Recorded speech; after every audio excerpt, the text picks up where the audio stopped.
हे hi everyone. सो आपका second shift 25 अगस्त का over हो चुकी है। तो क्या क्या एनालिसिस हैं देखते हैं ये। ठीक है, तो पहले सबसे पहले सेक्शन था आपका रीजनिंग सेक्शन था।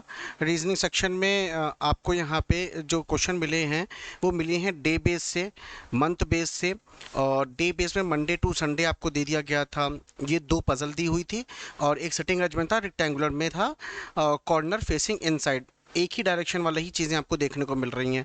और मिडल वन आपकी फेसिंग आउटसाइड थी, कॉर्नर वाले इनसाइड थे और आपकी मिडल वाले आउटसाइड थे। 8% था, सिंपल सा इजी अरेंजमेंट था, मैं इसको बोलूँगा। ठीक है ना।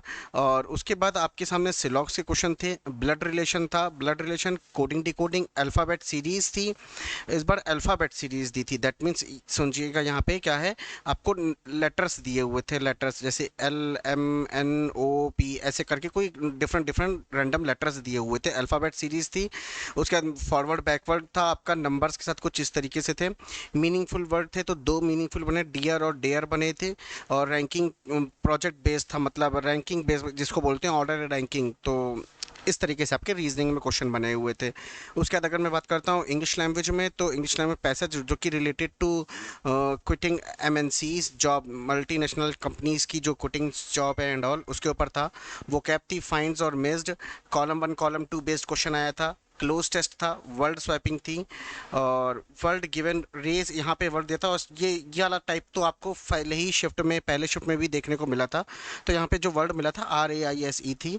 यहाँ पे आपके सामने पैरा जंबल नहीं है। तो अगर आप लोग इस वीडियो पे कमेंट करेंगे कि पैरा जंबल आया था कि नहीं आया था सेकंड शिफ्ट में, तो कुछ पता चलेगा। और अगर आया था तो आपका क्या पैटर्न था, सेकंड शिफ्ट की बात कर रहा हूँ।